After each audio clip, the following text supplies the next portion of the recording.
Дуи и Левица се во коалиција, потврди и денеска Христијан Мицкоски, објаснувајќи им на присутните и на јавноста зошто. Ке ми дозволите да кажам дека јас од вчера не сум во политиката и потегот на политичката партија Левица да извади своји кандидати во општините Тетово, Гостивар и Струга и тоа да го брендира дека не ја заборавиле Западна Македонија, а при тоа да не извади своји кандидати, например, еве овде во Јегуновце, Теарце и во другите општини, бидејќи Западна Македонија не е Струга, Тетово и Гостивар, има и други општини, доволно говори дека нивната цел, координирана е со политичката партија Демократска унија за интеграција,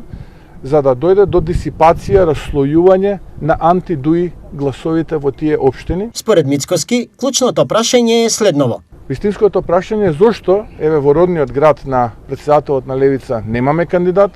зошто во Штип, кој што е роден град на уште еден член на раководството на Левица, немаме кандидат за градоначалник, туку токму во општините Тетово, Гостивар и Струга, каде што е јасно дека кандидатите за градоначалници на Демократската унија за интеграција ќе бидат поразени, бидејќи е огромно мнозинство и сентимент кај жителите во тие општини и расположение антидуи. Нормално, својот стар коалиционен партнер со кој што функционираат и во собранието од време на време, но и во градот Скопје го повикаа на помош, а тоа е секогаш тука да фрли гума за спасување, тогаш кога на Али Ахмети и другарчињата им е тоа потребно.